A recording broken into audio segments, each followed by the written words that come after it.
আমার best friend ছিল কৌশিক। তুই তো চিনিস ওকে। আমি তখন বাবার সাথে সবে রাজনীতিতে যোগ দিয়েছি।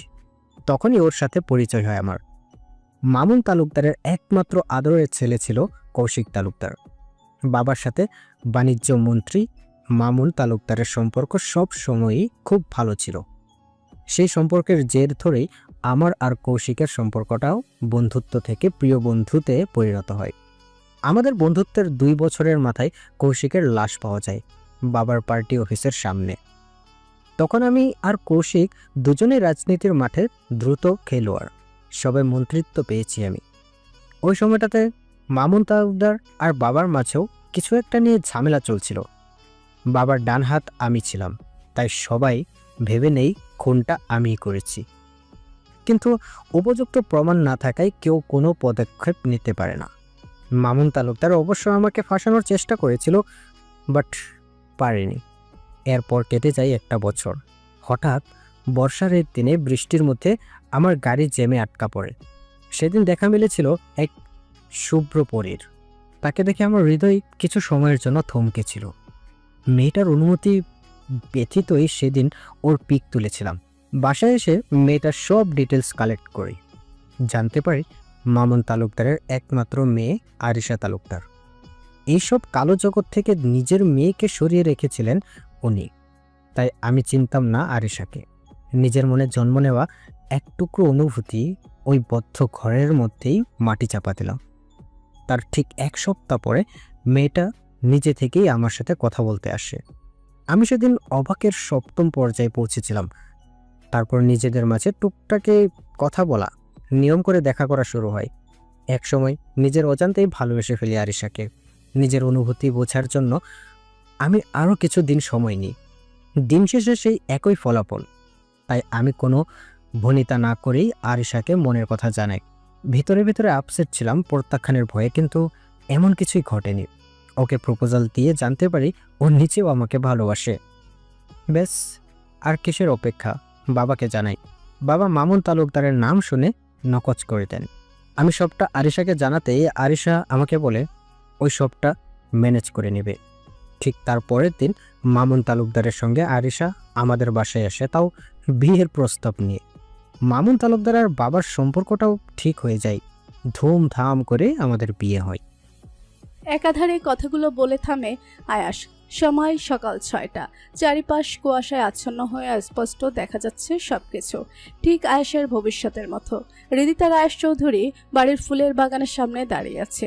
শীতকালীন ফুলের সুবাসে ভরে উঠেছে বাড়ির আঙ্গিনা। 2 ভাইয়ের দৃষ্টি নিবদ্ধ হয়ে আছে হাজারো ফুলের মাঝে।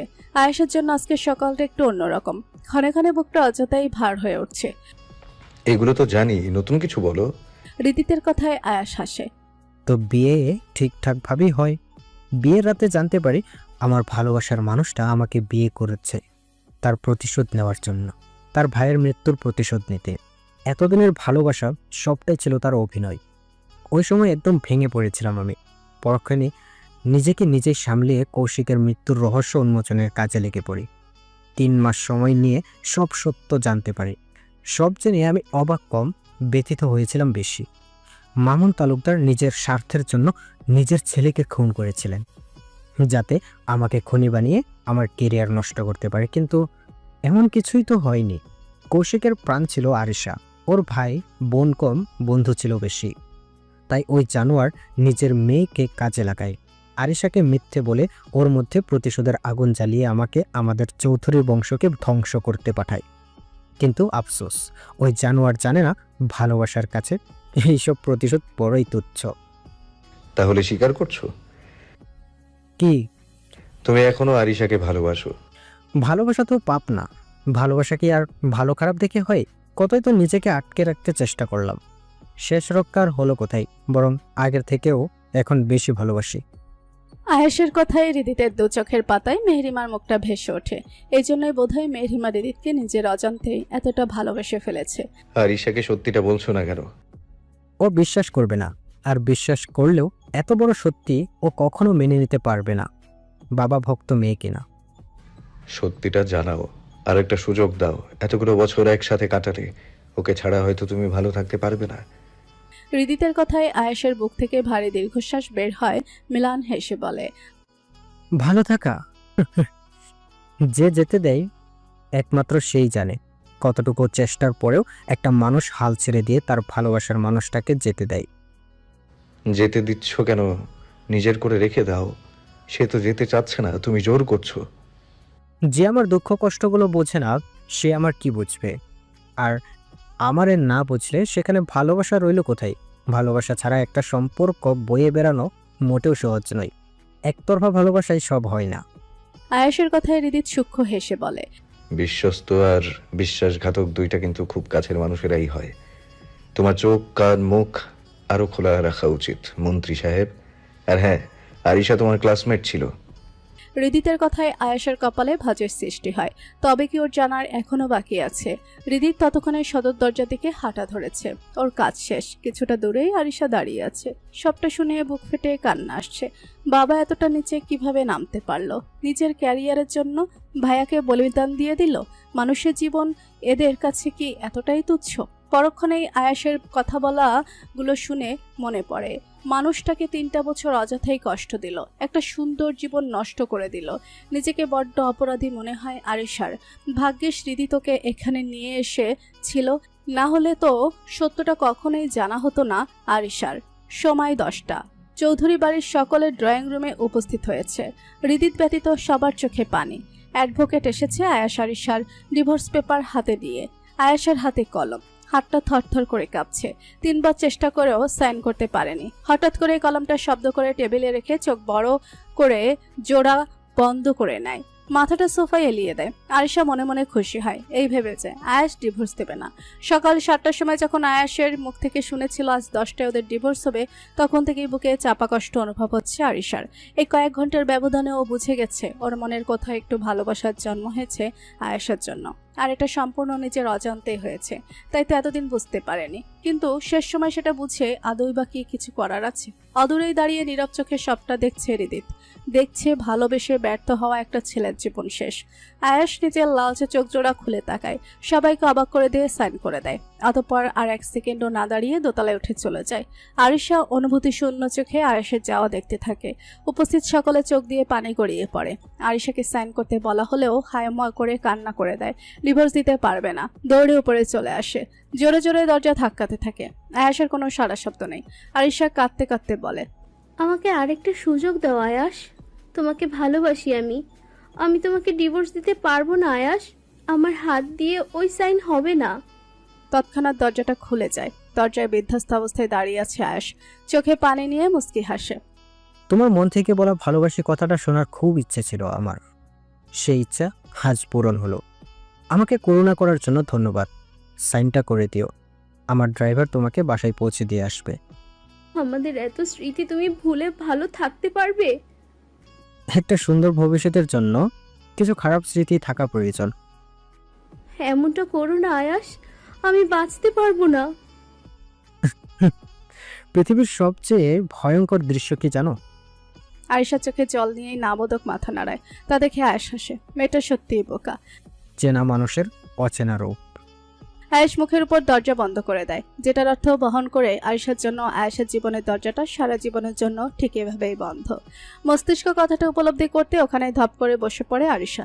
সেকেন্ড পেরোয়, মিনিট পেরোয়, ঘন্টা পেরোয়, আরিশা একইভাবেই বসে থাকে। ভেতর থেকে আয়েশের কোনো সারা শব্দ পাওয়া যাচ্ছে না। কি করছে কে জানে। অ্যাডভোকেট ভেতরে ভেতরে বিরক্ত হলেও মুখে কিছু বলার সাহস নেই। 2 ঘন্টা পেরোতেই আরিশা অগোছালোভাবে উঠে দাঁড়ায়। এটা ওর করা পাপের শাস্তি, আর এটা ওর প্রাপ্য। নিচে নেমে এসে কাপা কাপা হাতেই সাইনটা করে দেয়। সেকেন্ডের ব্যবধানে একটা সাইন 2টো জীবনের গন্তব্য পরিবর্তন করে দেয়। আরিশা উঠে দাঁড়ায়। আজ আর পাটা যেন চলছে না, ভেঙে আসছে বারংবার। তবুও শরীরের সাথে জোর করে সকলের নিকট যেয়ে ক্ষমা চায়। মেহেরিমার কাছে যেতে মেহেরিমা বলে, আপনার যখন মন চাইবে তখনই চলে আসবেন আপনি। এই বাড়ির দরজা সব সময় আপনার জন্য খোলা। আমরা সব সময় একটা পরিবার ছিলাম, আছি, থাকবো। কখনো আমাদের পর ভাববেন না। মেহেরিমার কথায় আরিশা শব্দ করে কান্না করে দিয়ে জড়িয়ে ধরে। কাঁদতে কাঁদতে বলে, তুমি খুব ভালো মেহু, তোমার কত ক্ষতি করতে চাইলাম আমি, আর তুমি কিনা আমাকে এখনো আপি ডাকছো। আল্লাহ তোমায় খুব ভালো রাখবে, আমার দোয়া সব সময় তোমার সাথে থাকবে।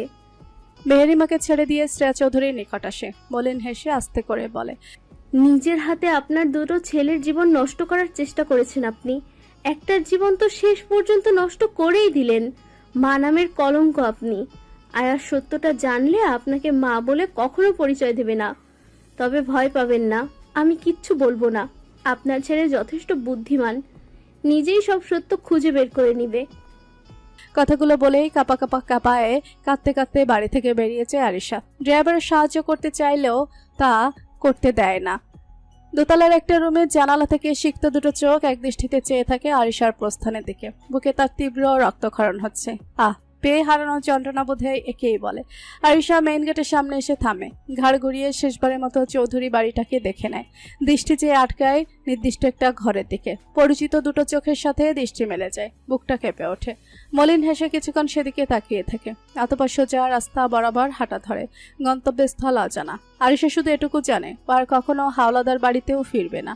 শ্রেয়া চৌধুরী পাথর হয়ে দাঁড়িয়ে আছে, মস্তিষ্কে বারবার আরিশার বলা কথাগুলো পুনরাবৃত্তি হয়ে চলেছে। চোখের সামনে নিজের করা পাপগুলো ভেসে উঠছে, কানের কাছে কিছু অস্পষ্ট আওয়াজ ভেসে আসে। আশেপাশের সবকিছু ক্রমশ অন্ধকার হতে থাকে। হঠাৎ কিছু পড়ে যাওয়ার শব্দ শুনতেই সবাই সেদিকে তাকায়। শ্রেয়া চৌধুরী ফ্লোরে পড়ে আছেন, সবাই সেদিকে ছুটে যায়। আরেফ চৌধুরী সেসবে নির্বিকার, হাঁটা ধরে বাড়ির বাইরের দিকে। দুদিনের এই জীবন এত অদ্ভুত কেন? এত বিচ্ছেদের সুর কেন চারিদিকে? কেন মানুষ চেনা যায় না? শ্রেয়া চৌধুরীর সজ্ঞানে থেকে যদি সবটা দেখতো তাহলে নিশ্চয়ই বুঝতো সবার ক্ষতি করে কখনোই নির্দিষ্ট একজনের ভালোবাসা পাওয়া যায় না। অথচ মানুষটা সেই ভুলটাই করেছে। যে মানুষটাকে নিজের করে পাওয়ার জন্য সবার কাছে খারাপ হলো, আজ সেই মানুষটাই তার খারাপ সময়ে পাশে নেই। প্রকৃতি সবকিছু দ্বিগুণ রূপে ফিরিয়ে দিতে পছন্দ করে, হোক সেটা ভালোবাসা অথবা একাকিত্ব। সময় মধ্যাহ্ন। প্রকৃতি তার তীব্র রোদের প্রখরতায় হাঁসফাঁস করে তুলেছে জনজীবন। সকলের ঠান্ডা আবহাওয়ায় কাটিয়ে এই অসহনীয় তাপমাত্রায় সকলের অবস্থায় শোচনীয়। চৌধুরী বাড়ির পরিবেশ আজ তাপমাত্রার মতোই গরম। সকাল থেকে একের পর এক চমক পেয়েই চলেছে সকলে। হৃদিত মেহেরিমার সকালে বেরোনোর কথা থাকলেও সময় পরিবর্তন করে রাতে ফিক্সড করা হয়েছে। আয়াসী তখন ঘরে ঢুকেছে আর বের হয়নি। শ্রেয়া চৌধুরী জ্ঞান ফিরেছে 12:45 নাগাদ। প্রায় 30 মিনিট সেন্সলেস অবস্থায় ছিলেন। অতিরিক্ত টেনশন প্লাস স্ট্রেস নেওয়ায় সেন্স হারিয়েছিলেন। আরিফ চৌধুরী একেবারের জন্য ওনার রুমে যাননি ওনাকে দেখতে। বলা বাহুল্য, আরিফ চৌধুরীর আলাদা রুম থাকেন। ঘণ্টাখানেক হতে চলল আব্রাহাম তালুকদার হসপিটাল থেকে বাসায় এসেছেন। চৌধুরী বাড়িতে আজ দ্বিতীয়বারের মতো পুলিশের আগমন। প্রথমবার এসেছিল কয়েক যুগ আগে। সবাই এক বুক অস্থিরতা নিয়ে ড্রয়িং রুমে দাঁড়িয়ে আছে। হৃদি তেসের পাশের সোফায় আরামসে বসে কারোর সাথে টেক্সটে কথা বলছে। হঠাৎ আপনি এখানে? আরিফ চৌধুরীর কথায় অমিত সাহা সোজাসাপটা জবাব দেয়। আপনার বোন জামাই আব্রাহাম তালুকদার ব্যক্তিগত আক্রোশে জেদ ধরে মৃত জলির শেখকে মিথ্যা অভিযোগে ফাঁসিয়েছে। শুধু তাই নয়, উনি নিউজ কোম্পানি থেকে 1 কোটি টাকা সরিয়েছেন ওনার সহযোগীর সাহায্যে, যিনি বর্তমানে কোম্পানির সিইও পদে কর্মরত আছেন। এই দেখুন, আপনার বোন জামাই নিজের মুখে স্বীকার করেছেন সবটা। আর হ্যাঁ, উনি ড্রাগ বিজনেসের সাথেও যুক্ত। বাইরের দেশ থেকে ড্রাগ এনে তরুণদের মাঝে বিলিয়ে দেন। ওনাকে বাঁচানোর আর কোনো উপায় নেই স্যার। কথাগুলো বলেই নিজের ফোন থেকে একটা ভিডিও অন করে দেয় অমিত সাহা, যেখানে আব্রাহাম তালুকদার হসপিটালের বেডে বসে দাপটের সাথে নিজের করা খারাপ কাজগুলো বলে চলেছেন। হৃদিতের ঠোঁটে ক্ষীণ বক্র হাসির রেখা ফুটে ওঠে। আরিফ চৌধুরী সেটা খেয়াল করতে মনে মনে হাসেন। সবাই সবটা শুনে হতভম্ব হয়ে যায়। আয়রা চৌধুরী হাই হাই করতে করতে বলেন, এগুলো সব মিথ্যে। অলিভিয়ার বাবাকে দিয়ে জোর করে এগুলো বলানো হয়েছে। ও এরকম কিছুই করেনি, ও নির্দোষ। আমার সোনার মতো সংসারের দিকে কোনো শকুনের নজর পড়ল আল্লাহ? সেটা আদালতে যেই বলবেন। এছাড়াও ওনার ড্রাগ বিজনেস মেইল ইনফরমারগুলো আমাদের কাছে আছে। উনি এখন কোথায়? আয়রা চৌধুরী কিছু বলার আগেই আরিফ চৌধুরী বলেন, স্টেট যে 3 নম্বর রুমে পাবেন, নিয়ে যান আপনাদের সাথে। আরিফ চৌধুরীর কথা মতো অমিত সাহা দুজন কনস্টেবলকে সাথে নিয়ে আব্রাহাম চৌধুরী ঘরের উদ্দেশ্যে হাঁটা ধরেন। খুঁজে পেয়েও যান। আব্রাহাম তালুকদার বিছানায় শুয়ে আছেন। অমিত সাহাকে দেখতে নিজে উঠে এসে হাত দুইটা বাড়িয়ে দেন। একজন কনস্টেবল হাত কড়া পরিয়ে দেয়, অতঃপর সঙ্গে করে ঘর থেকে বের করে নিয়ে আসে। আয়রা চৌধুরী, অ্যামেলিয়া, অলিভিয়া আহাজারি করছে। তারা আব্রাহাম তালুকদারকে কিছুতেই নিয়ে যেতে দেবে না। কিন্তু পুলিশের শক্তির কাছে ওদের শক্তি কিছুই না।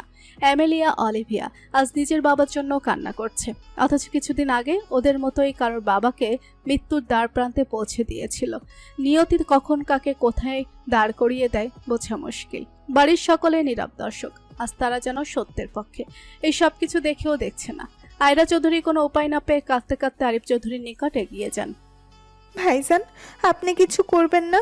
ওকে তো নিয়ে যাচ্ছে। এখানে আমার কি করার আছে? পাপ করলে শাস্তি পেতেই হবে, সেটা তুই করলেও পাবি। কথাটা বলেই আরিফ চৌধুরী ওখান থেকে চলে যান। ওনার পিছু পিছু আজাদ চৌধুরীও যান। ভাইজানের কথাই হতবাক হয়ে দাঁড়িয়ে থাকে আয়রা চৌধুরী। এটা তার ভাইজান হতেই পারে না, যে ভাই জান সবার আগে নিজের বোনের সুখের কথা ভেবেছে, আর আজ তবে কি খারাপ সময় কাউকে পাশে পাবে না? কিসের শাস্তি দিচ্ছে আল্লাহ? পরক্ষণেই নিজে পাপের খাতাটা মানুষপটে ভেসে ওঠে। অমিত সাহা আব্রাহাম তালুকদারকে নিয়ে চলে যান। আব্রাহাম তালুকদার যাওয়ার আগে হৃদিতের দিকে হিংস্র চাহনি দিয়ে কয়েক সেকেন্ড তাকিয়ে থাকেন, যার অর্থ উনি ফিরবে শীঘ্রই, তখন এর হিসাব মেটাবে। আয়রা চৌধুরী ফ্লোরে বসেই কান্না জুড়ে দেয়। সাথে ওনার 2 মেয়ে তো আছে। বাড়ির 2 বউ ওনাদেরকে সান্ত্বনা বাণী শোনাতে এগিয়ে যান। দোতলার করিডোরে দাঁড়িয়ে সবটা শান্ত চোখে দেখেন শ্রেয়া চৌধুরী। উনি বুঝতে পারেন এবার ওনার পালা, আর তাতেই তাচ্ছিল্যের হাসি দেন। যে পৃথিবীর মানুষের হিংস্রতা থেকে বাঁচতে নিজেকে খারাপ বানিয়েছেন, সেই পৃথিবীর মানুষ কি বিচার করবে? এই নিষ্ঠুর পৃথিবীতে একটু ভালোবাসা পাওয়ার আশা করা, একটু ভালো থাকায় আশা করাই বুঝি পাপ।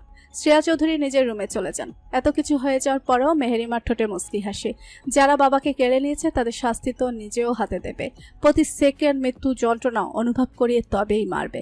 রীতিতে দেওয়া সারপ্রাইজটা মেহেরিমার মনে প্রশান্তি এনে দেয়। এখনো খালামণির মৃত্যুর রহস্য উন্মোচন করা বাকি, মাত্রই তো সবকিছু শুরু। ভাইয়া দরজা খুলো। ওপাশ থেকে কোনো সারা শব্দ না পেয়ে আবারও ডাকে হৃদিত। ভাইয়া। হৃদিত নিজের কথা সম্পূর্ণ করার আগে ওপাশ থেকে দরজার লকটা খুলে যায়। হৃদিত দরজাটা হালকা সরিয়ে রুমের ভেতরে প্রবেশ করে। পুরো রুম অন্ধকারে ডুবে আছে। জানালা বন্ধ করে পর্দা টানা, পর্দা গলিয়ে মাঝে মধ্যে ল্যাম্পপোস্টের আবছা হলুদ আলো প্রবেশ করছে। ভেতরে সিগারেটের ধোঁয়া আর তীব্র গন্ধ, কেমন একটা ভ্যাপসা পরিবেশ সৃষ্টি হয়েছে। সম্পূর্ণ রুম জুড়ে গভীর নীরবতা বিরাজমান। এত অন্ধকারের মাঝেও আয়াসের অবস্থান ঠিকই বুঝেছে হৃদিত। দরজাটা লক করে ধীর পায়ে আলমারির দিকটা এগিয়ে যায়। আয়াসের পাশে ফ্লোরেই হাঁটু জোড়া ভাঁজ করে বসে। আয়াসের দিকে গভীরভাবে তাকাতে আবছা আলোয় বুঝতে পারে চোখ জোড়া লাল হয়ে ফুলে আছে। দীর্ঘক্ষণ কান্না করার ফল। ভালোবাসার মানুষ হারালে কঠিন মানের ছেলেরাও বুঝি কান্না করে। আজব, ছেঁকা খেয়ে বেকা হয়ে যাওয়া মানুষের মতো বিহেভ কেন করছো তুমি? আয়াস নিরুত্তর। ওর এই নীরবতা যেন অনেক কথার সাক্ষী, মনের গহীনে লুকানো ব্যথা। 4 দেওয়ালের মাঝে প্রতিধ্বনি হওয়া এক মিষ্টি কণ্ঠস্বরের সাক্ষী। হৃদিত কিছুক্ষণ চুপ থেকে আবারও বলে, আমরা মানুষেরা একটু স্যাক্রিফাইস, একটু কম্প্রোমাইজ করলেই কিন্তু সব সম্পর্কগুলো আরো সুন্দর হয়ে ওঠে। সম্পর্কে বিচ্ছেদ শব্দটা আর আসে না। তবুও আমরা একটু স্যাক্রিফাইস, একটু কম্প্রোমাইজ করতে দ্বিধাবোধ করি। এর কারণটা কি জানো তো? আমরা মানুষেরা সবসময় নিজেরটা বুঝি, অন্যেরটা না। মানুষ স্বভাবগতভাবেই স্বার্থপর। দুঃখের দিন ফুরিয়ে যাওয়ার আগে আমি নিজেই শেষ হয়ে যাব। আমি নিজেই নিজের কাছে এক ভয়ঙ্কর যন্ত্রণা। ভাঙা কণ্ঠস্বর আয়াসের। হৃদিতের বুকে সূক্ষ্ম ব্যথা অনুভব হয়। হাসি খুশি ভাইটার একই অবস্থা। তবে আয়াসকে কথা বলাতে পেরে হৃদিত মনে মনে বেশ খুশি হয়। মুখে গম্ভীর ভাব লেপ্টে রেখেই বলে, হারিয়ে যাওয়া কি এতই সহজ? তোমার মতো আমিও ওইসব কথা ভেবেছি 1000 বার, কিন্তু বিশ্বাস করো প্রতিবার কোনো না কোনো পিছু টান আমাকে পেছন থেকে আঁকড়ে ধরে নিজের সাথে রেখে দিয়েছে। আমার তো কোনো পিছুটান নেই। পিছু টান থাকা লাগে না, হয়ে যায়। তোমার কাঁধে একটা দেশের জনগণের দায়িত্ব, এটাই তো সবচেয়ে বড় পিছু টান। আচ্ছা শোনো, অবনীমা তোমার সাথে একটু কথা বলবে। ওনার সাথে কথা বললে আশা করি তোমার ভালো লাগবে। তোমার মা আর ওনার মাঝে আকাশ পাতাল তফাৎ। আয়াস না করে না। হৃদিত কল দেয়। কয়েক সেকেন্ড পেরোতেই কল রিসিভ হয়। আয়াস নিজেকে ধাতস্থ করে নেয়। ওপাশ থেকে ভেসে আসে অবনীশাকে স্নেহপূর্ণ কণ্ঠস্বর। আসসালামু আলাইকুম আয়াস বাবা। ওয়ালাইকুম সালাম আন্টি। জি, আমি আয়াস বলছি। কেমন আছো বাবা? আলহামদুলিল্লাহ, আল্লাহ রেখেছেন ভালো। আমি সবটা শুনেছি। ওই টপিক নিয়ে আমি কোনো কথা বলতে চাই না বাবা। আল্লাহ উত্তম পরিকল্পনাকারী। আমি শুধু চাই আমাদের আগের আয়াসটা যেন বেঁচে থাকে। অবহেলিত আয়াসের মাঝে হাসি খুশি আয়াসটা যেন হারিয়ে না যায়। তুমি যতক্ষণ হাসবে ততক্ষণ তোমার সাথে পুরো পৃথিবী হাসবে। এই পৃথিবী কাউকে কিচ্ছু দেয় না। বুদ্ধি, হাসি আর পরিশ্রম দিয়ে সবটা জয় করে নিতে হয়। অবনী শেখের কথায় আয়াস মৃদু হাসে। এই তো জখম মনে একটু শান্তি মিলছে। অবনী শেখের জায়গায় নিজের মা হলেও কি মনটা তো এভাবেই শান্তি মিলত। মনে প্রশ্নটা জাগলেও আশপাশ হাতড়ে কোনো উত্তর মেলে না। প্রশ্নটা কি এতটাই কঠিন, নাকি উত্তরটা আয়াসের জবাবে বলে? হাসি খুশি আয়াসকে হারাতে দেব না আন্টি। সোনা ছেলে আমার, খেয়েছো কিছু? না আন্টি। এটা কিন্তু ঠিক না বাবা, এক্ষুনি খাবে তুমি। আমার কথা রাখবে তো বাবা? অবনী শেখের মাতৃসুলভ আচরণে ওনার কথা ফেলতে পারে না আয়াস, কথাটা রাখে। আচ্ছা আন্টি, এখনই খেয়ে নেব। বাবা, স্বপ্ন, শখ, আহ্লাদ সব ভেঙে যাক, নিজেকে কখনো এক বিন্দু পরিমাণও ভাঙতে দিও না। ওই অন্ধকার কবরে ওর কত শত মানুষ এক বুক ভরা স্বপ্ন নিয়ে শুয়ে আছে। জীবনের ঊর্ধ্বে কিছুই না। হায়াত যতদিন আছে কোনো না কোনো ভাবে দিন ঠিকই কেটে যাবে। নিজেকে শক্ত রাখো। অবনী শেখের বলা কথাগুলো আয়াসকে ভেতর থেকে নাড়িয়ে তোলে। আজ সারাদিনে নিজের সাথে করা অন্যায়গুলো উপলব্ধি করতে পারে। নিজের মনের কোথাও একটা বেঁচে থাকা শক্তি জোর খুঁজে পায়। মায়েরা তো এমনই হয়। তাহলে সিরাজ চৌধুরী কেন এমন? না, সারাটা দিনের মধ্যে একটা বড় ছেলের নিকট কেন এলেন না? তার ছেলেটা যে অধীর আগ্রহে তার জন্য অপেক্ষারত ছিল। তার কোলে মাথা রেখে জীবন নিয়ে অনেক অভিযোগ করাচ্ছিল। মায়ের হাতে স্নেহের স্পর্শ অনুভব করাচ্ছিল। কিন্তু এমন কিছুই তো হলো না। তবে কি মা সত্যিই পরিবর্তন হয়ে গেছে? অবনী শেখ আরও কিছু কথা বলে কল কেটে দেন। আয়াস দুহাতে রিদিতকে আঁকড়ে ধরে। তোর মতো একটা ভাই সকলের হোক রিদিত। আয়াসের কথার পরিপ্রেক্ষিতে রিদিত শুধু হাসে। ভাইকে দুহাতে নিজের সাথে জড়িয়ে নেয়। মেহেরিমা আর রিদিত সব ঝামেলা মিটিয়ে অবশেষে একটু ক্ষণস্থায়ী সুখের আশায় চৌধুরী বাড়ি থেকে বেরিয়েছে। এখন ওরা দুজনে একজোড়া মুক্ত পাখির ন্যায় আকাশে উড়বে। গন্তব্যস্থল অজানা হলেও জীবনটা প্রশান্তিময় হবে, হোক না সেটা ক্ষণস্থায়ী। আয়াসকে নিয়ে মেহেরিমা আর রিদিত কিছুটা দুশ্চিন্তা মুক্ত এখন। আসার সময় আয়াসকে অনেকটা স্বাভাবিক অবস্থাতেই পেয়েছে। শেখ বাড়িতে যেও অবনী শেখ মাধবীর সাথে দেখা করে এসেছে। মেহেরিমা 1 ঘন্টা যাবৎ গাড়িতে বসে আছে। রিদিত ড্রাইভ করছে। মেহেরিমার কাছে হার মেনে আজও গাড়ির জানালা খোলা রাখতে হয়েছে। পরিবেশ শান্ত, থমথমে, অন্ধকারাচ্ছন্ন, নিস্তব্ধতায় ঘেরা চারিপাশ। মেহেরিমার দৃষ্টি জানালার বাইরে। রাস্তার দুধারে সুউচ্চ সারি সারি গাছপালা, তার মাঝে দিয়ে শশা করে ওদের গাড়িটা ছুটে চলেছে। জানালা দিয়ে ঠান্ডা মৃদু হাওয়া এসে লাগছে। তনু মনে সকালের দিকে মনটা খারাপ থাকলেও এখন বেশ ফুরফুরে একটা মেজাজে আছে মেহেরিমা। তোকে দেখে খুব খুশি মনে হচ্ছে। রিদিতের কথা শুনে মেহেরিমা ঘাড় ঘুরিয়ে রিদিতের দিকে দৃষ্টিপাত করে। মুখে হাসি টেনেই বলে, কেন বলুন তো? এই যে আজ একটু বেশি হাসছিস তাই? আমাদের জীবনটা খুব সীমিত। হতাশা দুশ্চিন্তায় মগ্ন হয়ে জীবনটা পার করে দিব নাকি? শুনুন, আপনি সব সময় এমন গোমরামুখ হয়ে থাকবেন না। নিজে হাসবেন, অন্যকেও হাসাবেন। ছোট্ট এই জীবনটা উপভোগ করুন, নয়তো পরে আফসোস হবে। আমার কাছে জীবনের অর্থ মানেই শুধু তুই। তুই হাসলেই আমার জীবন পরিপূর্ণ। বিশ্বাস কর, আবার একটু আফসোস হবে না। নিজের কথার পরিপ্রেক্ষিতে এরকম উত্তর একদমই আশা করেনি মেহেরিমা। অতিরিক্ত ভালোবাসা পেয়ে যাওয়ার খুশিতে চোখে পানি চলে আসে। সেই ছলছল চোখ নিয়েই এক দৃষ্টিতে রিদিতের দিকে তাকিয়ে থাকে। এই মানুষটাকে মেহেরিমা খুব ভালোবাসে। এই মানুষটার মতো করে কেউ মেহেরিমাকে আগলে রাখতে পারবে না। ভালোবাসা দিয়ে মানুষটার সব পাপ মুছে পবিত্র করে তুলবে মেহেরিমা। এইভাবে তাকিয়ে থেকে আমার নজর লাগিয়ে দিবি নাকি? রিদিতের কথা শুনে মেহেরিমা ভুরু যুগল কুচকে ফেলে। পরক্ষণেই উচ্চস্বরে হেসে ওঠে। রিদিত মুচকি হাসে। সারাদিনের সব কষ্টের মাঝে ভালো থাকার একমাত্র মেডিসিন অ্যানাবেলা। মেহেরিমা পিটপিট করে চোখ জোড়া মেলে তাকায়। নিজেকে বিছানায় আবিষ্কার করে। সুসজ্জিত একটা রুমে শুয়ে আছে। ওর তো এখন গাড়িতে থাকার কথা ছিল, তাহলে এখানে কিভাবে এলো? কিডন্যাপ হয়ে গেল নাকি? রিদিত কোথায়? মেহেরিমা ভয় পেয়ে যায়। একলা পেয়ে বিছানা থেকে নেমে পড়ে। দৌড়ে দরজার নিকট যেতে শক্ত কিছুর একটা সাথে ধাক্কা খায়।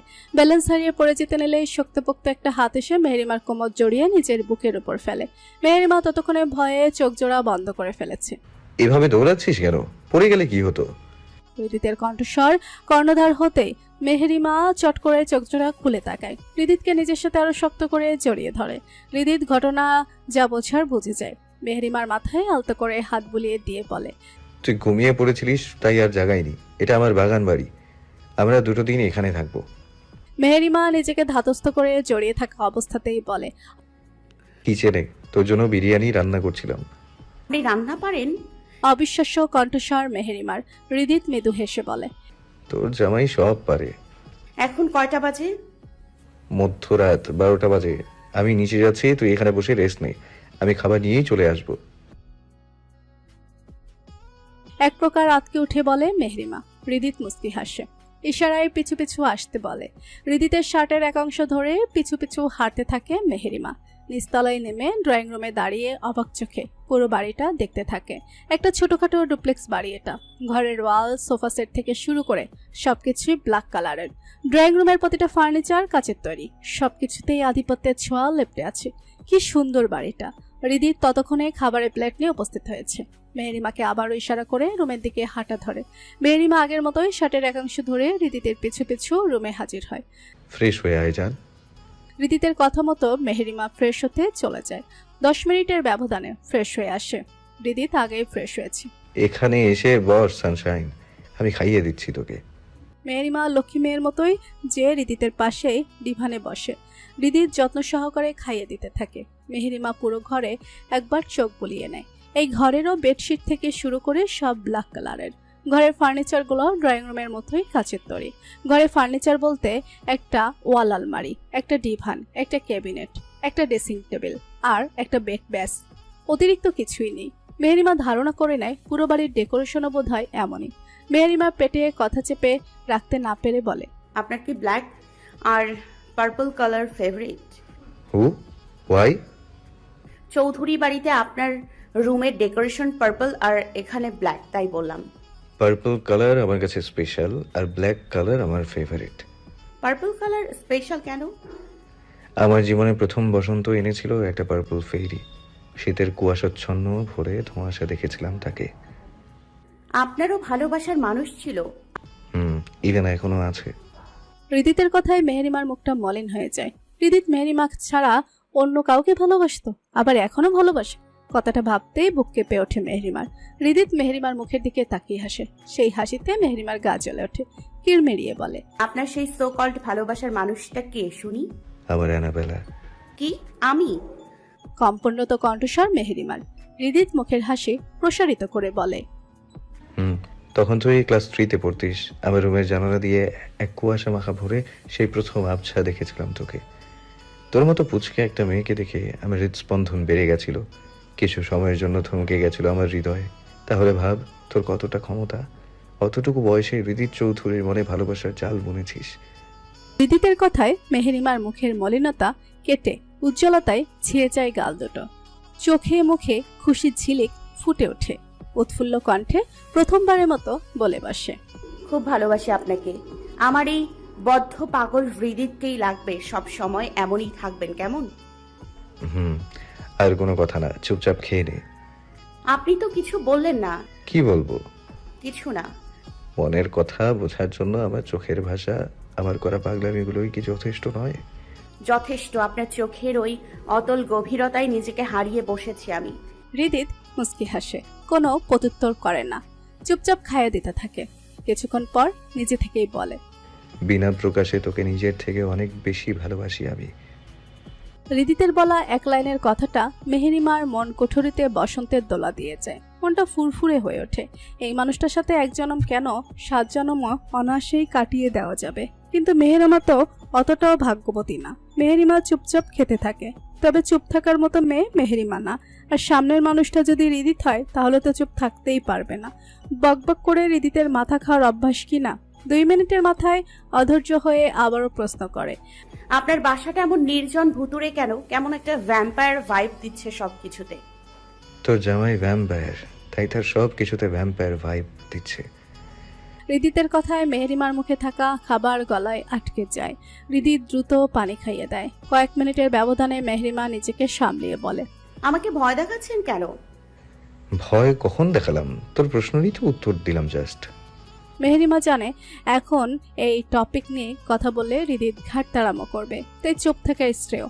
হৃদিত মেহেরিমাকে খাইয়ে দেওয়ার ফাঁকে ফাঁকে নিজেও খেয়ে নেয়। দুজন ক্লান্ত থাকায় আর কথা না বাড়িয়ে চুপচাপ শুয়ে পড়ে। হৃদিত মেহেরিমার কমফোর্টারের মধ্যে ঢুকে ওকে পেছন থেকে জড়িয়ে ধরে গলায় মুখ ডুবিয়ে দেয়। মেহেরিমা মৃদু হাসে।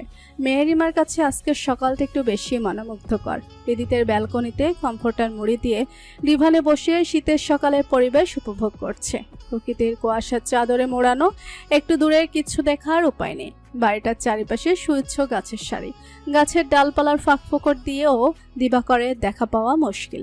আশেপাশের কোথাও থেকে ভেসে আসছে পানির কলকল ধ্বনি। নিস্তব্ধ পরিবেশে সেই ধ্বনি বড়ই মনোরম শোনাচ্ছে। নিশ্চয়ই পাশে নদী অথবা লেক জাতীয় কিছু আছে। ভেসে আসছে কত শত পাখির ডাক। অদূর হতেই একটা পাহাড় হাতছানি দিয়ে মেহেরিমাকে ডাকছে। ব্যালকোনার সামনেই বড় একটা ছাতিম গাছ আর কাঠগোলাপ গাছ। একটু দূরেই লাইন দিয়ে আরো অনেকগুলো কাঠগোলাপ গাছ লাগানো। শীতকাল হওয়ার দরুন কাঠগোলাপ গাছ ফাঁকা, একটা ফুলও নেই। তবুও গাছগুলো দেখতে মেহেরিমার বড্ড ভালো লাগছে। সবুজে ঘেরা প্রকৃতির মাঝে কিছুক্ষণের জন্য হারিয়ে যায় মেহেরিমা। ভুলে বসে নিজের মনের ব্যথা কষ্ট সব। হয়তো প্রকৃতি মেহেরিমার ব্যথাগুলো কিছু সময়ের জন্য গিলে নেয়, প্রশান্তি এনে দেয় প্রকৃতি প্রেমী এক কিশোরীর মনে। হঠাৎ কম্পিউটারের মধ্যে কারোর উপস্থিতি অনুভব করতে ঘাড় ঘুরিয়ে পাশে তাকায় মেহেরিমা। হৃদিতের ঘুমো ঘুমো ফেস দেখতেই মুস্কি হাসে। হৃদিত ঘুমো ঘুমো কণ্ঠেই বলে, এত ঠান্ডা এখানে কি করছিস? প্রকৃতি দেখছি। আমি কিন্তু কমফোর্টার নিয়ে এসেছি। Good girl. আশেপাশে কোথাও নদী আছে? বড় একটা নদী আছে। আজ ওখানে ঘুরতে যাব। আচ্ছা। ওই যে পাহাড়টা দেখছেন না, ওখানেও যাব। আচ্ছা। আপনি এখানে এসেও ঘুমোচ্ছেন? রুমে চল, ঘুম পাচ্ছে। আপনি যান, আমি এখানেই থাকবো। হৃদি তার কোনো কথা না বাড়িয়ে উঠে দাঁড়ায়। মেহেরিমাকে কোলে উঠিয়ে নেয়। হৃদিতের কাণ্ডে মেহেরিমা হতভম্ব হয়ে যায়। হৃদিত ব্যালকনির দরজা বন্ধ করে বিছানার নিকট এগিয়ে আসে। মেহেরিমাকে শুয়ে দিয়ে ওকে আষ্টে পৃষ্ঠে জড়িয়ে ধরে। মেহেরিমা কটমট করে বলে, এটা কি হলো? কিছুই না, চুপচাপ ঘুমা। পারবো না, আমি সকালের পরিবেশ দেখব। বাইরে ঠান্ডা জান, আমার কুট্টুর বাকির জন্য হলেও এখন একটু মেনে চল। এই হৃদিত থেকে শুরু করে হৃদিতের সব কিছুই তোর যখন মন চাইবে তখন এখানে আসতে পারবি, সমস্যা নেই তো। মেহেরিমা আর কিছু না বলে চুপচাপ মুখ ফুলিয়ে শুয়ে থাকে। হৃদিত হতাশ হয়। পরক্ষণে কিছু একটা ভাবতেই বাঁকা হাসে। হঠাৎ হৃদিতের হাতের অবাধ্য বিচরণ অনুভব করতে মেহেরিমা খিলখিলিয়ে হেসে ওঠে। হৃদিত মেহেরিমার কোমর জড়িয়ে ধরে নিজের সাথে আরো ঘনিষ্ঠ করে নেয়। অধরে অধর মিলিয়ে দেয়। মেহেরিমা আবেশে চোখ জোড়া বন্ধ করে নেয়। হৃদিতের উন্মুক্ত পেট খামছে ধরে। কিছুক্ষণ পর হৃদিত মেহেরিমাকে ছেড়ে দিয়ে কপালে উষ্ণ ভালোবাসার পরশ এঁকে দেয়। আর একটু মুখ গমনা করে থাকলে আই সোয়ার তোকে এখন ঠান্ডা পানি দিয়ে গোসল করতে হবে। ব্যাস, মেহেরিমাকে আর কে পায়। ঠান্ডা পানি গোসল কথাটা ভাবতে মেহেরিমার রুহ কেঁপে ওঠে। তৎক্ষণাৎ মুখে হাসি টেনে ঘুমের ভান ধরে। মুখে বলে, আমার খুব ঘুম পাচ্ছে, আপনার সাথে পরে কথা বলবো কেমন? আপনিও ঘুমিয়ে পড়ুন। মেহেরিমার কাণ্ডে হৃদিত শব্দ করে হেসে ওঠে। মেহেরিমা নিজের এক চোখ একটুখানি খুলে হৃদিতের দিকে তাকায়। ওর নজর করা হাসি দেখে নিচেও মুস্কি হাসে। অতঃপর দুজন ঘুমের দেশে পাড়ি দেয়। রাস্তা দিয়ে একা হেঁটে চলেছে মাধবী। সূর্যের তাপদাহে পড়ছে প্রকৃতি। গ্রামের রাস্তায় আজ মানুষের আনাগোনাও কম। এই অতিরিক্ত তাপমাত্রায় মাধবীর অবস্থা শোচনীয়। গন্তব্যস্থল উচ্ছ্বাস কোচিং সেন্টার। আর 5 মিনিট হেঁটে গ্রামের মোড় পর্যন্ত যেতে পারলে ভ্যান অথবা অটোরিকশা পেয়ে যাবে। কিন্তু সেই 5 মিনিট হেঁটে যাওয়া মাধবীর জন্য কষ্টকর হয়ে দাঁড়িয়েছে। বাসায় একা থাকতে বড্ড বোরিং লাগছিল। পড়াশোনাটাও ঠিকমতো হচ্ছিল না। তাই অবনিশেখের কথায় আজ কোচিংয়ের উদ্দেশ্যে বেরিয়েছে মাধবী। এখন কিছুদিন ওখানে ক্লাসগুলো করলেও কিছুটা উপকৃত হবে। সময় 11টা বেজে 10 মিনিট। ক্লাস 11:30টায়। আজ ছাতাটাও আনতে ভুলে গেছে। বেজায় বিরক্ত হয় মাধবী। মাধবীর ভাবনার মাঝে কোথা থেকে উড়ে এসে ওর সামনে দাঁড়ায় তাইফ।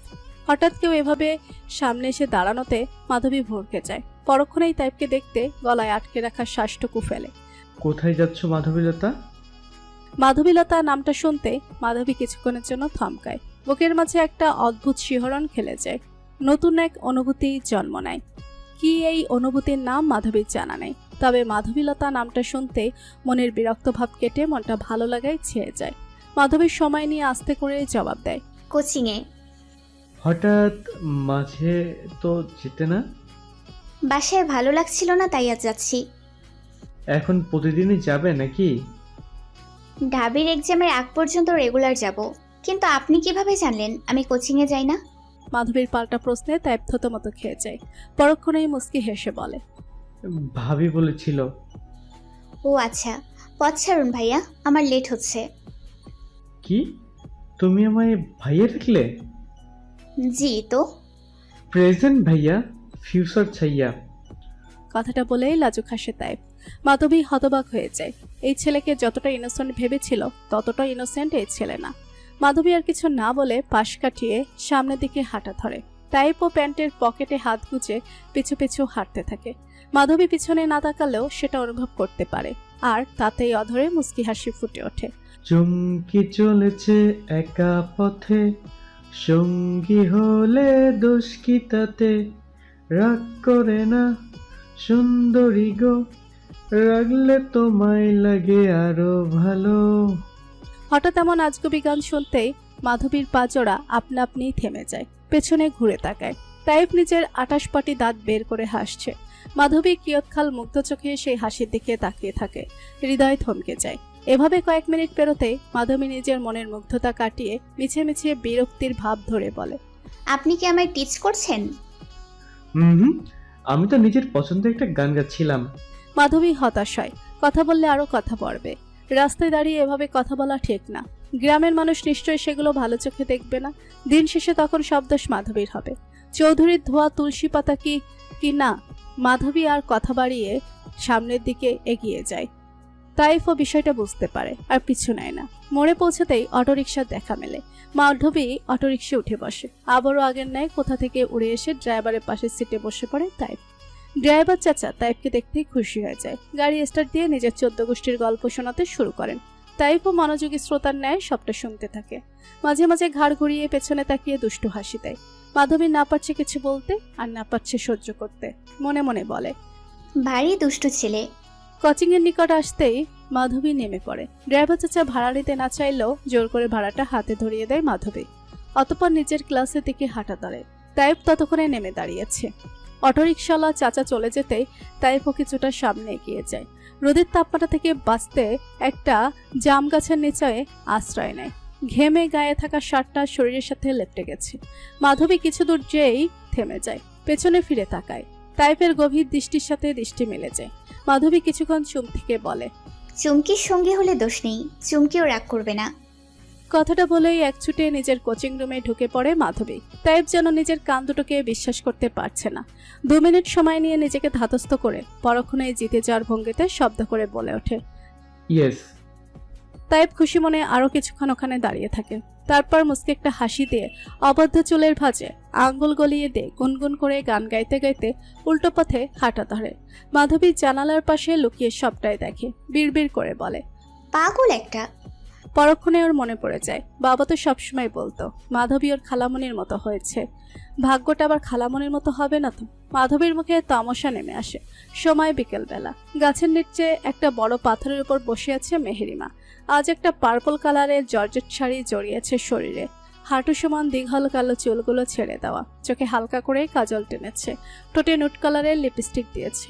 গলায় কানে হাতে শাড়ির সাথে ম্যাচিং করে হৃদিতের কিনে দেওয়া অর্নামেন্টসগুলো পরেছে। মেহেরিমার সামনে বড় একটা নদী বয়ে চলেছে। মেহেরিমা এক দৃষ্টিতে নদীর স্রোতের দিকে তাকিয়ে আছে। কি ভাবছে কে জানে।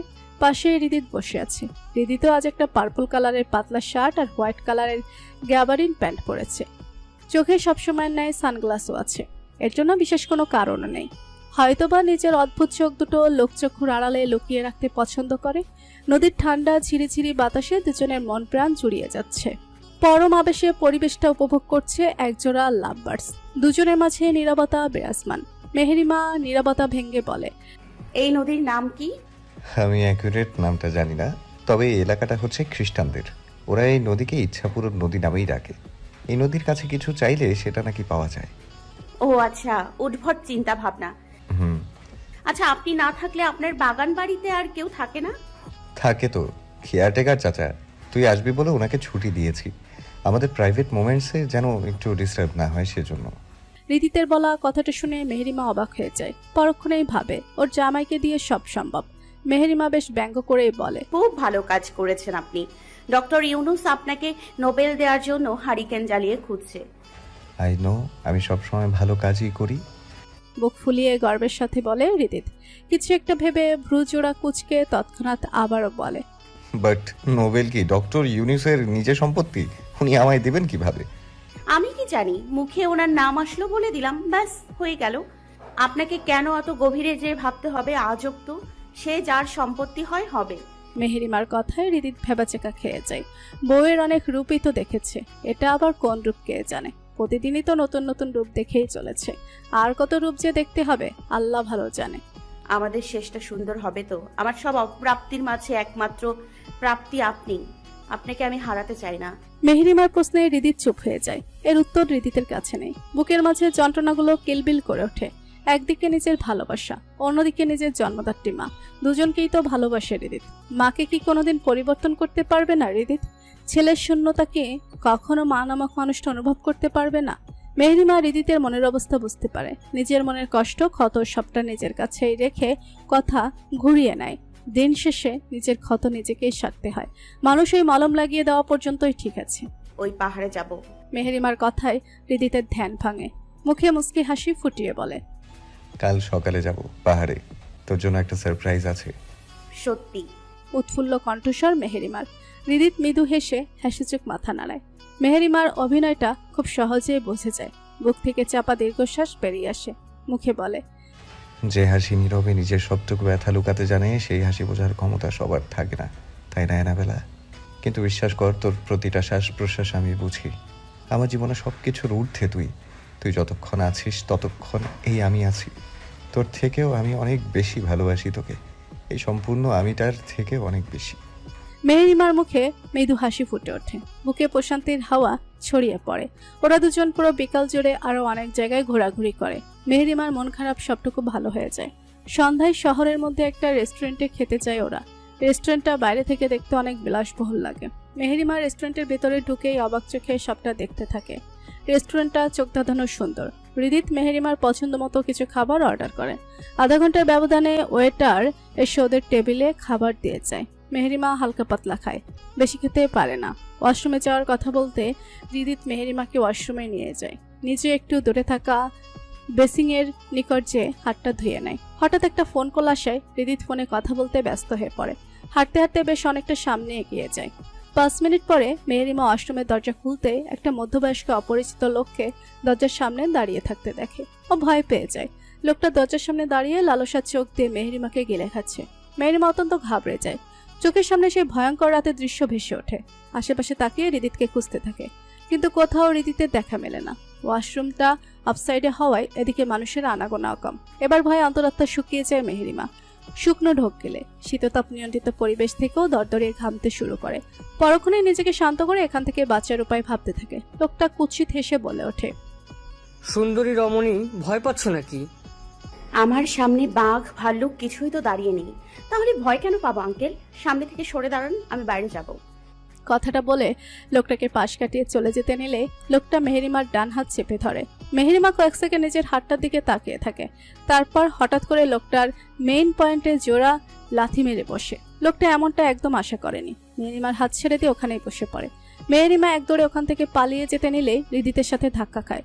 হৃদিত দুহাতে মেহেরিমাকে আগলে নেয়। মেহেরিমার রক্তশূন্য ফ্যাকাশে মুখের দিকে তাকাতে হৃদিতের ভ্রুজোড়া কুঁচকে যায়। কপালে সূক্ষ্মভাজের সৃষ্টি হয়। একটু দূরে মধ্যবয়স্ক একটা লোককে বসে কাটটাতে দেখে ঘটনা যা বোঝার বুঝে যায় হৃদিত। এতেই যেন মাথায় আগুন উঠেছে। হৃদিত বাইরে যে কয়েক মিনিট কথা বলার পরে মেহেরিমার কথা মনে পড়ে যায়।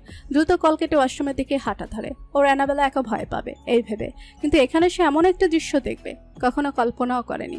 হৃদিত হুঙ্কার দিয়ে ওঠে, বাস্টার্ড! লোকটা সেই হুঙ্কারে কেঁপে ওঠে। ভয়ে আরো কুকড়ে যায়। হৃদিত রাগে হিতাহিত জ্ঞান হারিয়ে পাশের বেসিনে থাকা আয়নাটা খুলে লোকটার মাথায় মারে। সাথে সাথে লোকটা গগন বিদারী চিৎকার দিয়ে ফ্লোরে লুটিয়ে পড়ে। শুভ্র রঙা টাইলসের ফ্লোর তাজা লাল রক্তে ভেসে যায়। ততক্ষণে রেস্টুরেন্টের সকল স্টাফ ম্যানেজার উপস্থিত হয়েছে। মেহেরিমা দৌড়ে এসে হৃদিতকে জড়িয়ে ধরে। হৃদিত মেহেরিমাকে এক হাতে নিজের সাথে আগলিয়ে নেয়। উপস্থিত সবাই ঘটনা অনেকটাই আঁচ করতে পারে, কারণ লোকটার স্বভাব চরিত্র সম্পর্কে কম বেশি সবাই জানে। রেস্টুরেন্ট ওনারের নিজের ঘনিষ্ঠ আত্মীয় হওয়া দরুন কেউ কিছু বলতে পারে না, মুখ বুজে সবটা সহ্য করে নেয়। ম্যানেজার এগিয়ে এসে বলে, problem sir? Check the CCTV footage. Hope you understand everything. আর পুলিশকে ইনফর্ম করার প্রয়োজন নেই, ওনার শাস্তি উনি পেয়ে গেছেন। বয়স্ক একটা মানুষ, ওনার ট্রিটমেন্টের ব্যবস্থা করুন। ওনাকে দ্রুত সুস্থ হতে হবে। হৃদিত বড় বড় শ্বাস ফেলে নিজেকে শান্ত করে। মেহেরিমার চোখে আর খারাপ হতে চায় না। হৃদিতের কথা মতো সিসিটিভি ফুটেজ চেক করা হয়। রেস্টুরেন্টের ওনার ততক্ষণে রেস্টুরেন্টে উপস্থিত হয়েছে। সিসিটিভি ফুটেজের সবটা দেখে সবাই খুব লজ্জিত বোধ করে। রেস্টুরেন্টের ওনার হৃদিতের কাছে বারবার ক্ষমা চেয়ে নেন। মন্টির ভাই আবার এমপির ছেলে বলে কথা, উনি সব দিকে নজর রাখবেন, এরকমটা আর কখনো হবে না, কথা দেন। হৃদিত গম্ভীর মুখে কিছু কথা বলে লোকটার ট্রিটমেন্টের ওনারের কার্ডে টাকা ট্রান্সফার করে দেয়। স্তব্ধ হয়ে যাওয়া মেহেরিমাকে এক হাতে আগলিয়ে নিয়ে গাড়ির দিকে হাঁটা ধরে। লোকটাকে ততক্ষণে বাইরে আনা হয়েছে, চেয়ারে বসে তখনও ব্যথায় কাটাচ্ছে। হৃদিত যাওয়ার আগে লোকটার দিকে তীক্ষ্ণ দৃষ্টিতে তাকায়, যে দৃষ্টির ভাষা বোঝা দুঃসাধ্য। মেহেরিমা কমফোর্টার মুড়ি দিয়ে শুয়ে আছে, গায়ে জ্বর ভাব। সন্ধ্যার ব্যাপারটা নিয়ে কেমন একটা ট্রমার মধ্যে চলে গেছিল। হৃদিতের সাহায্যে কয়েক ঘন্টার ব্যবধানে সেটা এখন অনেকটাই কাটিয়ে উঠতে পেরেছে। তবুও কেন যেন ভালো লাগছে না, অস্থির অনুভব হচ্ছে। রেস্টুরেন্টে মেহেরিমা ঠিকমতো খেতে না পারায় ওর জন্য খাবার নিয়ে রুমে আসে হৃদিত। মেহেরিমাকে শুয়ে থাকতে দেখে খাবারের প্লেটটা ডিভানের উপর রেখে ধীর পায়ে বিছানা দিকে এগিয়ে যায়। মেহেরিমার মাথা থেকে কমফোর্টারটা সরাতে মেহেরিমার নিজের রক্তাভ চক্ষু জোড়া মেলে তাকায়। হৃদিতের সাহায্য নিয়ে আস্তে করে উঠে বসে।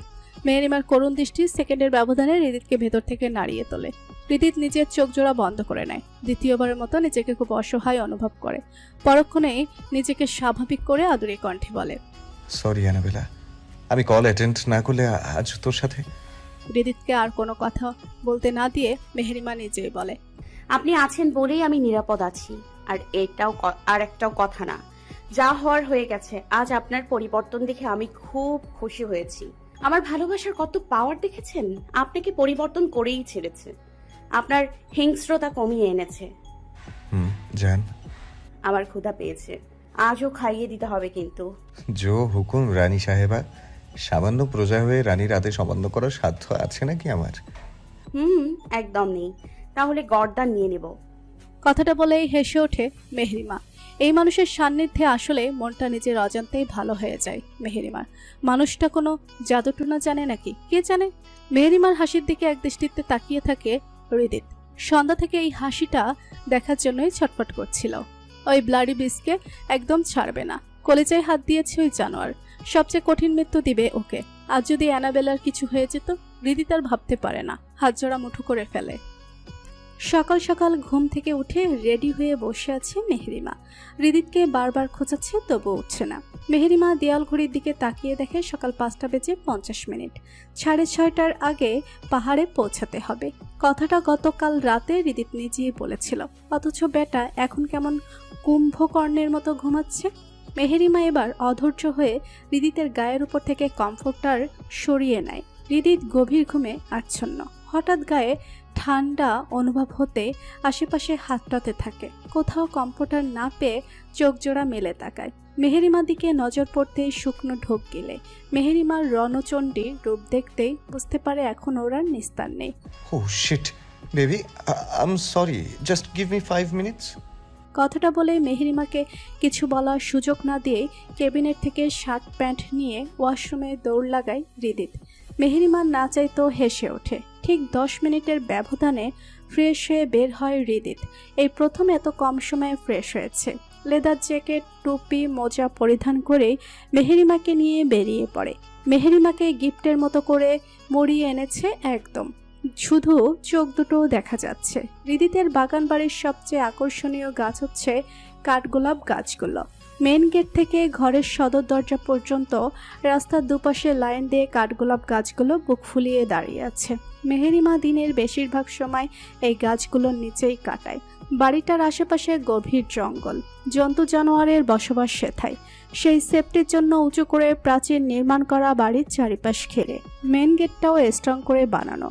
বাড়ির সামনের জঙ্গল পেরিয়ে মেইন রোডে আসতে 1 ঘন্টা 20 মিনিটের মতো সময় লাগে। ঠিক 6:30 পাহাড়ের পাদদেশে পৌঁছায় ওরা।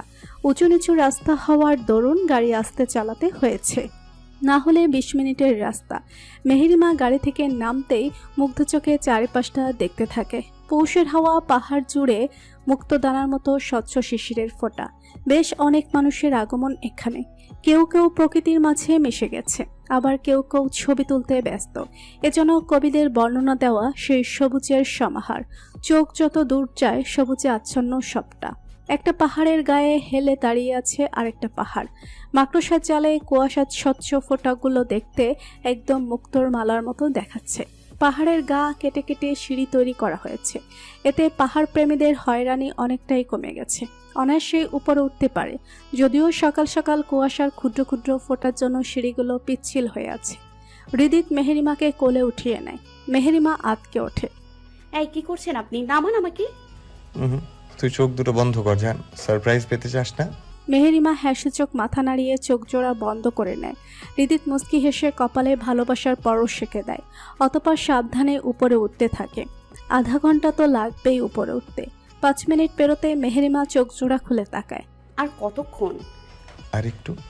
মেহেরিমা বা চোখ জোড়া বন্ধ করে নেয়। এভাবে প্রতি 5 মিনিট পর পর চোখ খুলতে থাকে। হৃদিত একটুও বিরক্ত হয় না, বরং মেহেরিমার এক্সাইটমেন্ট দেখে মজা পায়। অবশেষে মেহেরিমার অপেক্ষার অবসান ঘটিয়ে ওরা পাহাড়ের চূড়ায় পৌঁছায়। মেহেরিমা চোখ জোড়া বন্ধ করে আছে। হৃদিত আস্তে করে মেহেরিমাকে নামিয়ে দেয়। মেহেরিমার পেছনে দাঁড়িয়ে ফিসফিস করে বলে, চোখ খুলতে পারিস জান? মেহেরিমা নিজের আখি জোড়া খুলতেই বিস্ময়ের ঠোঁট দুটো ওদিকে দুদিকে সরে যায়। এ যেন মায়াবীপুরীর অন্য দেশ। পাখির কলকালিতে মুখরিত চারপাশটা। পাখির কলকাকলি আর দিগন্ত মিশ্রিত সবুজ মিলেমিশে তৈরি করেছে এক মনোরম দৃশ্য। পেঁজা তুলোর ন্যায় সাদা মেঘের ভেলা পাশেই ছুটে চলেছে নিজেদের মতো। এ যেন মেঘেদের বাড়ি। মেহেরিমা হাত বাড়িয়ে ছুতেই অদৃশ্য হয়ে যায়। পূর্ব দিগন্তে সূর্য উঠেছে। এখানকার সূর্যটাই কুয়াশার ধূম্রজ্বালায় মোড়ানো। প্রকৃতির উজাড় করা সৌন্দর্য নিয়ে দাঁড়িয়ে আছে পাহাড়গুলো। তারই ফাঁক ফোকর দিয়ে দেখা মিলেছে সূর্যের। মেহেরিমা মন্ত্রমুগ্ধের ন্যায় সবটা দেখতে থাকে। আমার জীবনের বেস্ট সকাল এটা। এত সুন্দর একটা সকাল উপভোগ করানোর জন্য ভালোবাসা আমার কুট্টুসের পাপাকে। আপনাকেও ভালোবাসা মহারানী। এবার চলুন, জলদি বাসায় ফিরতে হবে। আপনার ঠান্ডা লেগে গেলে সমস্যা। মেহেরিমাও আর না করে না, আর 5 মিনিট দাঁড়িয়ে থেকে নেমে আসে। এবার মেহেরিমা একাই আস্তে আস্তে হৃদিতের হাত ধরে অর্ধেক সিঁড়ি নেমে বাকি অর্ধেক সিঁড়ি কোলে চড়ে। বাসায় ফিরতেই হ্যান্সেল হ্যারিকে দেখে মেহেরিমা খুশি দ্বিগুণ বেড়ে যায়। ওদেরকে নিয়ে খুনসুটিতে মেতে ওঠে। বাগানবাড়িতে ওদের সময়গুলো স্বপ্নের মতোই কাটতে থাকে। অন্ধকার ছোট্ট একটা কাঠের রুমে পড়ে আছে অর্ধমৃত এক মানব। চোখ, হাত পা, মুখ সবটাই বাঁধা। আশেপাশের জঙ্গল থেকে ভেসে আসছে জীবজন্তুর হিংস্র গর্জন। শোনা যাচ্ছে নিশাচর পাখিদের ডাক। অদূর থেকেই ডেকে চলেছে জঙ্গলের মানুষকে খুব প্রাণীগুলো। সেই হাড় হিম করা ডাকে মানুষটার গায়ের পশম দাঁড়িয়ে যায়। ভয়ে ছটফট করতে থাকে। মুখ দিয়ে বেরিয়ে আসে গোঙানির আওয়াজ। জঙ্গলের মাঝের অন্ধকার রাস্তা ধরে হেঁটে চলেছে হৃদিত। গায়ে হাঁটু সমান কালো কোট, মাথায় কালো হুডি তুলে দেওয়া, মুখে কালো মাস্ক, হাতে কালো গ্লাভস পরা। চাঁদের সোনালি আলোয় সর্বকালের মাঝে ওই নীল রঙের চোখ দুটো জ্বলজ্বল করছে। তারা যেন বহুদিনের ক্ষুধার্ত। এক হাতে হ্যান্সেল আর হ্যারির রশি ধরা, অপর হাতে ছোট্ট একটা কোড়াল। হ্যান্সেল আর হ্যারি ক্ষণে ক্ষণে ডেকে উঠছে। নিস্তব্ধতার মাঝে সেই ডাক খুবই ভয়ঙ্কর শোনাচ্ছে। মেহেরিমা গভীর ঘুমে মগ্ন। হঠাৎ ওর ফোনটা কর্কশ শব্দে বেজে ওঠে। মেহেরিমা ঘুমের মধ্যেই বালিশের পাশে হাতড়ায়। ফোনটা পেয়েও যায়। নাম্বার না দেখে রিসিভ করে বসে। টিং টিং টিং। হৃদিতের অ্যানাবেলা তোমার ভালোবাসার মানুষটা আসল রূপ দেখবে না? মধ্যরাতে হঠাৎ অপরিচিত পুরুষালী কণ্ঠ শুনতে মেহেরিমার ঘুম ঘুম ভাব কেটে যায়। তড়িৎ গতিতে উঠে বসে। কে কে কে আপনি? তোমার কোনো এক শুভাকাঙ্ক্ষী হবে হয়তো। তোমার হৃদিত কোথায়? নিজের জামাইয়ের খবর একটুও রাখে না যে। মেয়েঘটি তো কিছু করে বেড়ালেও তো টের পাবে না। কথাগুলো শুনে মেহেরিমা হতভম্ব হয়ে যায়। তৎক্ষণাৎ রুমে উঠে রুমের লাইট জ্বালিয়ে দেয়। হৃদিতকে খুঁজতে থাকে, কিন্তু কোথাও খুঁজে পায় না। ওয়াশরুম চেক করে পায় না। দরজা খুলতে নিলেই বুঝতে পারে দরজাটা বাইরে থেকে লাগানো। মেহেরিমা ঘাবড়ে যায়। মনের মাঝে হাজারো চিন্তা, প্রশ্ন উকিঝুঁকি দিতে থাকে। তখনই শোনা যায় অপর প্রান্তের মানুষটার অট্টহাসির শব্দ। খুঁজে পাবে না তো?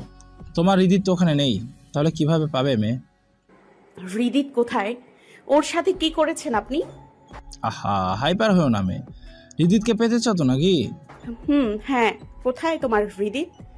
আমার কথা মতো সবটা করলে হৃদিতকে পেয়ে যাবে। বোনাস সহ কিছু চমক অপেক্ষা করছে তোমার জন্য। মেহেরিমার মস্তিষ্ক এলোমেলো। হৃদিতের চিন্তায় ছটফটিয়ে ওঠে। ওনার সাথে খারাপ কিছু ঘটেনি তো? এ দফায় মনে সাহস সঞ্চয় করে বলে, বলুন কি করতে হবে? তোমার ব্যালকনিতে একটা দড়ি লাগানো আছে, দেখো। ওটা বেয়ে নিচে নেমে এসো, তারপর আমার বলা রাস্তা দিয়ে এগিয়ে যাবে। ওকে।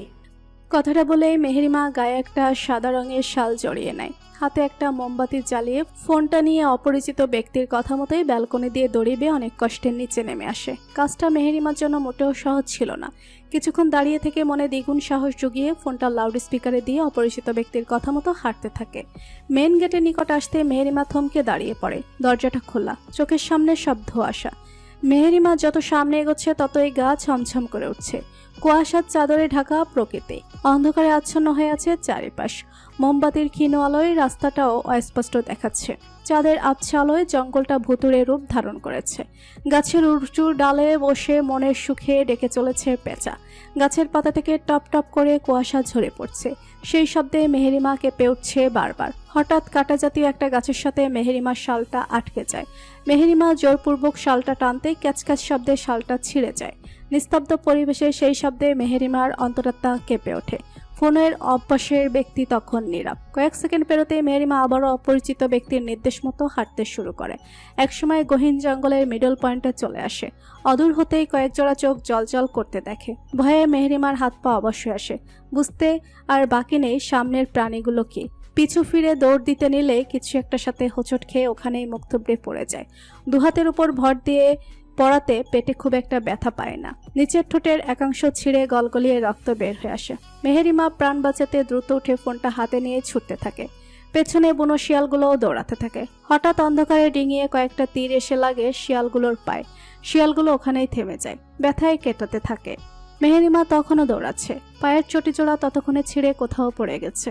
মেহেরিমা ঘাড় ঘুরিয়ে পেছনে ফিরে কিছু দেখতে না পেয়ে বড় একটা গাছের নিচে লুকিয়ে বসে পড়ে। ডুকরে কান্না করে ওঠে। ডান পাশ থেকে পাতার খসখস আওয়াজ শুনতে পেতেই মেহেরিমা নড়ে চড়ে বসে। বুঝতে পারে এটা কোনো প্রাণীর চলাফেরার শব্দ। মেহেরিমা নিজের মুখে হাত দিয়ে শ্বাস বন্ধ করে বসে থাকে। তৎক্ষণাৎ ফোনের ওপাশ থেকে ভেসে আসে অস্পষ্ট কণ্ঠস্বর। তাড়াহুড়ো করো না মেয়ে, ওভাবেই বসে থাকো, ওদের রাস্তা ওরা চলে যাবে, তোমায় কিছু করবে না, ঠিক আমার মতোই। রাত 1:05। মাধবী ব্ল্যাঙ্কেট গায়ে জড়িয়ে বিছানায় বসে মনোযোগ দিয়ে পড়ছে। পড়ার মাঝেই মাধবীর ফোনটা নিজস্ব শব্দে বেজে ওঠে। মাধবীর মনোযোগে বিঘ্ন ঘটে। বিরক্ত সহিত ফোনটা হাতে নিতে একটা আননোন নাম্বার চক্ষুগোচর হয়। কলটা কেটে দিবে করেও রিসিভ করে। ফোনের ওপাশ থেকে কোনো শব্দ আসে না। মাধবীর বিরক্তি এবার আকাশ ছোঁয়া। কঠিন কিছু বলার জন্য মুখ খুলতেই ফোনের অপর পাশ থেকে পরিচিত কণ্ঠস্বর ভেসে আসে। এখনো জেগে আছো? এত রাতে কল দিয়ে এমন বেহুদা কথা বলাতে মাধবীর মেজাজ বিগড়ায়। কটমট করে বলে, না, একটা শাকচুন্নি কথা বলছে আপনার সাথে। মাধবীর কথাই টাইপ শব্দ করে হেসে ওঠে। শেষমেশ একটা শাকচুন্নির প্রেমে পড়লাম তাহলে? আপনার পছন্দ খারাপ তাই শাকচুন্নির প্রেমে পড়েছেন। আমার পছন্দ ভালো খারাপ বুঝি না, আমার চোখে দেখা সবচেয়ে সুন্দরী স্নিগ্ধ মায়াবতী তুমি। তাইফের বলা কথাটাতে মাধবীর হৃদয় গহীনে লুকিয়ে থাকা ভালোবাসাটা যেন আরো কয়েক গুণ বাড়ে। মনটা ভালো লাগায় ছেয়ে যায়। তবুও মিছে মিছে রাগ দেখিয়ে বলে, আমাকে ঢপ দিয়েন না, বেটার অপশন পাইলে তখন আর এই মাধবীকে চিনবেন না, জানা আছে আমার। তোমার অভাবে মারা গেলেও আর কখনো অন্য কাউকে ভালোবাসতে চাই না। মানুষ দু চোখ বন্ধ করলে স্বপ্ন দেখে, আর আমি তোমায় দেখি। গুগল থেকে মুখস্থ করেছেন?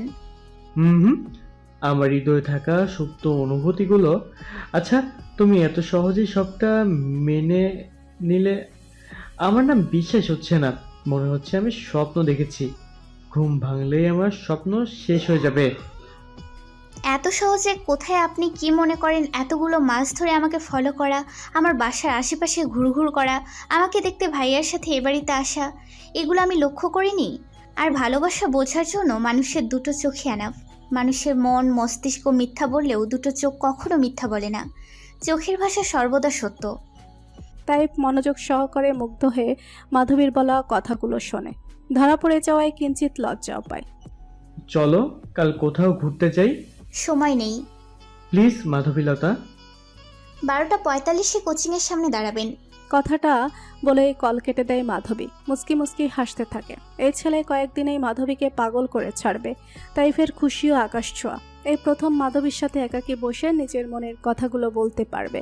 নতুন করে জীবনের একটা অধ্যায় শুরু করতে যাচ্ছে। একটু স্পেশাল কিছু তো রাখতেই হয়। ইতিমধ্যে তাবনের সাথে কথা বলে সুন্দর একটা প্ল্যানিংও করে ফেলেছে। শব্দটা চলে যেতে মেহেরিমা মুখের উপর থেকে হাত নামিয়ে বুক ভরে শ্বাস নেয়। ভয়ে তখনও ক্লান্ত শরীরটা কাঁপছে। হঠাৎ ফোনে মেসেজ নোটিফিকেশন আসে। মেহেরিমা নোটিফিকেশনে ক্লিক করে। মেসেজটা পড়তে অধরে মৃদু হাসির রেখা ফুটে ওঠে। মেহেরিমা বাড়ি থেকে বের হওয়ার সময়ই আয়াশকে মেসেজ করে আননোন নাম্বারটা দিয়ে লোকেশন ট্র্যাক করতে বলেছিল।